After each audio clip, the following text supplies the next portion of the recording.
Chloe Matthews boarded the plane, her gait straight, her eyes calm, nothing but the stillness of someone who had gone through many challenges. She wore a sharp military uniform. Every line on the shirt sketched a long story of sacrifice and discipline. Holding a first-class ticket in her hand, Chloe did not need the attention of the surrounding eyes.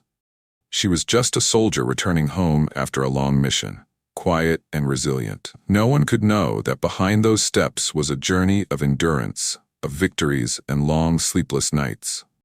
But the cabin was nothing like the battlefields Chloe was used to. The curious eyes of the passengers quickly turned to her, not out of respect, but because of her difference from the others in this class. Chloe was not someone anyone would have thought worthy of sitting here. A woman, in uniform, holding a first-class ticket, not a familiar sight to many of them. The flight attendant, Emma Davis, watched Chloe from a distance as she walked past. Unable to hide her unease, Emma started walking towards Chloe. Her eyes stopped on the first-class ticket.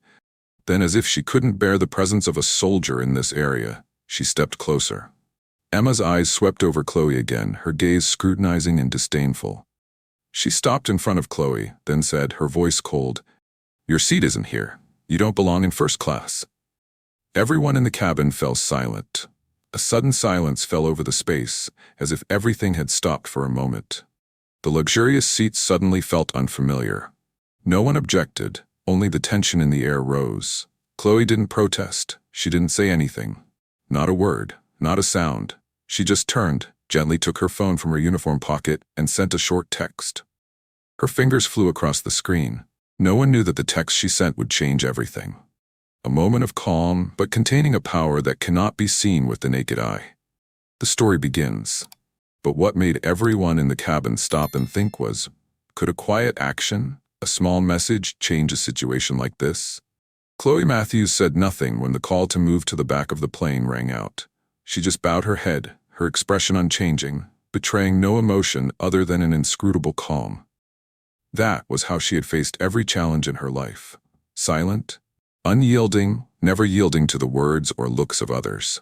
She walked lightly, each step steady, though her heart was probably weighed down by a feeling she was all too familiar with: isolation. The cabin was filled with tense silence. Curious eyes watched, some hesitant as if to speak, but then fell silent, letting Chloe continue walking. No one stood up, no one spoke up to defend her. The injustice happened silently, but it was hardly noticed. The passengers just sat there, watching Chloe pass by, as if she was just a shadow, someone not worth their attention. The words from the flight attendant, the cold eyes, all were like invisible blows to her self-esteem and dignity. But Chloe just kept silent. She did not try to resist, did not utter a single word of justification. Despite all those eyes following her, Chloe continued walking towards the seats behind, where she was considered to deserve to be. As Chloe sat down, she continued to bow her head. But even in that silence, her eyes said it all. Not submission, not defeat, but an unshakable resilience. Those eyes reflected a determination, an indomitability that others could hardly understand. No matter where she sat, no matter who looked down on her, Chloe was still a soldier, still carrying within her everything that the years of hardship had taught her. As she pulled out her phone, her fingers slid across the screen, taking only a few seconds to type a short message. Just a few words, simple yet powerful beyond measure. A decision had been made, and it would change everything.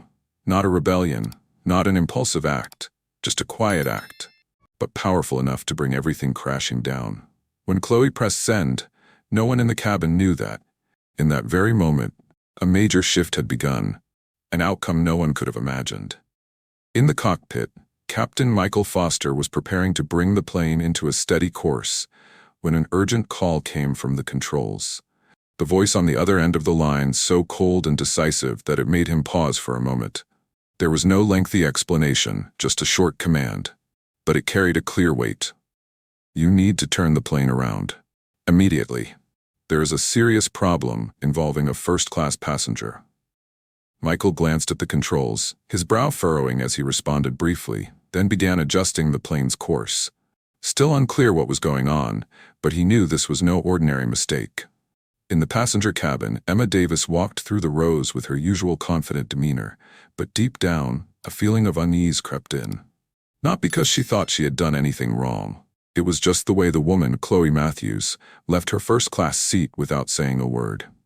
No anger, no frustration. Just absolute silence, as if she knew this game wouldn't end there. Emma had encountered difficult passengers before, some who had even yelled at her over a late cold towel, but Chloe was different. Her calmness made Emma feel uncomfortable, as if she had just touched on something she didn't yet understand. Emma didn't know that behind that faint smile and calm gaze was a storm brewing, a storm not caused by shouting or arguing, but by a short text message that had bypassed every level of control, straight to the office of the person with the power to force a commercial airliner to turn around in midair.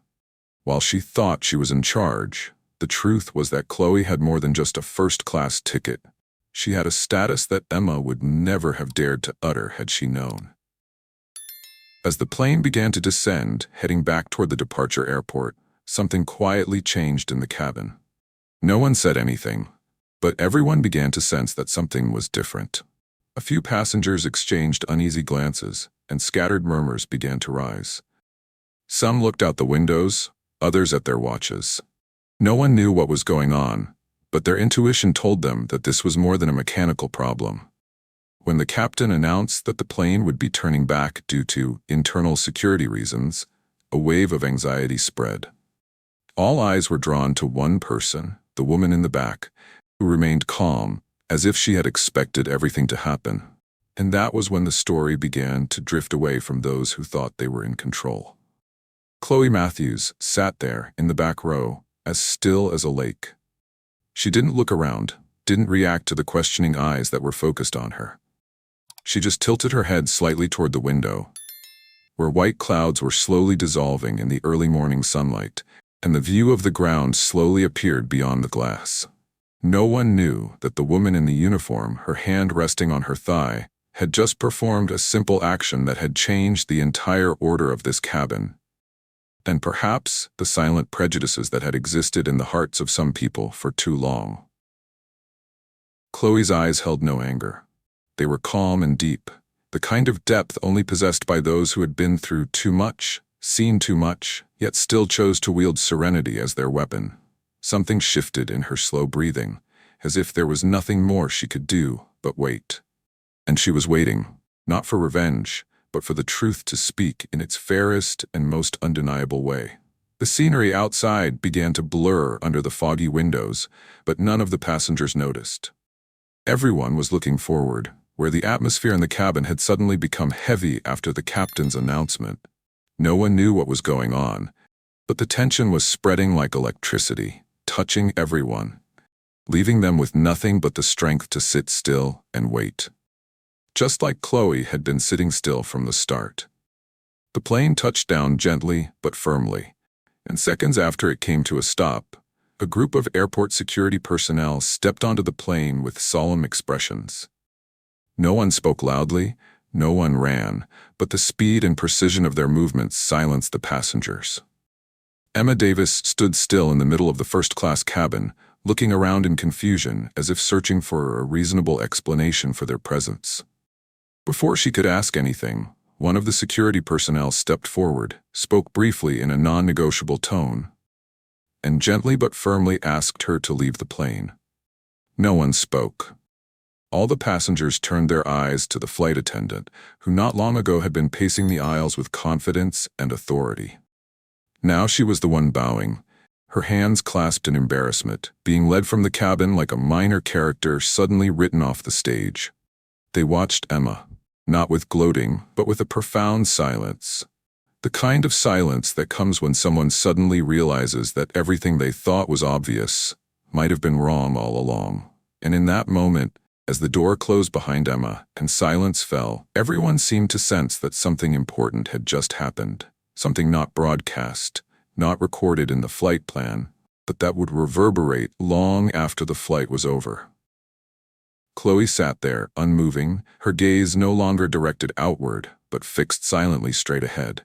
No explanation was needed, no excuses were needed, because what needed to be said, she had said, just not in words.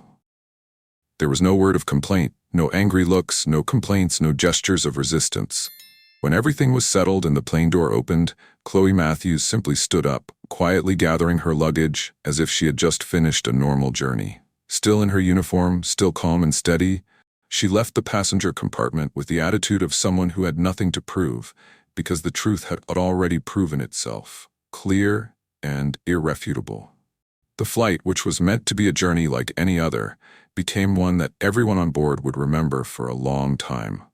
People began whispering the name Chloe Matthews, first in the cabin, then at the gate, and hours later on social media, in short posts and viral videos. No one expected that a woman in military uniform, who had boarded a plane so quietly that she was almost invisible, could turn an entire flight around with a short text message. But it had happened, and no one could turn away from the truth that spread like an undertow across a calm lake. In the cockpit, Captain Michael Foster sat silently, his eyes fixed on the control screen as if he were seeing something deeper than the machines and the commands. He had flown through storms and landed in the most extreme conditions, but he had never felt a decision carry such aftershocks. He understood that sometimes what started as something seemingly insignificant, a prejudiced glance, a dismissive remark, could unleash a chain of unexpected consequences. And in that chain of consequences, not only the wrongdoer was held accountable, but also those who watched in silence were forced to reflect on themselves. As Chloe disappeared down the airport corridor, the cabin was still silent. The passengers who had turned to watch her make her way to the back of the plane now sat there, a mixture of shame and admiration. She didn't need to raise her voice to be heard. She didn't need to reclaim her seat to prove her worth. With her composure and unwavering dignity, Chloe had done more. She had left a mark on the consciousness of all who witnessed her. And sometimes, silence is the most powerful thing in any conversation. No one knows what Chloe Matthews wrote in that text. What is known is that she didn't say much, didn't need to explain, didn't need to justify her presence in the seat she deserved. And perhaps it was that silence, that hard-won calm in the midst of a moment of rejection, that made the world stop and listen. Chloe's story is more than just an incident on a flight, more than just a textbook example of prejudice and misbehavior in public. It's deeper than that. It's a testament to how self-respect, when sustained by dignity and principle, can shake a system. Chloe didn't scream, she didn't get angry. She just stood there, staring the situation in the face with the kind of steadiness that only those who have been through the rigors of battle can bring. And with that powerful silence, she taught the aviation industry, and many others, an unforgettable lesson about respect. The incident did not end with a dramatic conclusion. It ended with quiet but decisive action. Reinstituted anti-discrimination training, a thorough review of personnel screening policies, and most notably, an official petition initiated by Chloe herself, a petition demanding fairness not just for military personnel, but for all passengers, regardless of race, gender, or background. Remarkably, the petition was signed without debate because no one could argue with a woman who had once quietly turned an entire flight around. Sometimes, to change the world, you don't have to shake it up. You just have to stand still, hold your dignity, and send a message at the right time. And Chloe Matthews, with a phone in her hand, a strong heart in her chest, and a calm expression on her face, did just that. Not with her words, but with who she was.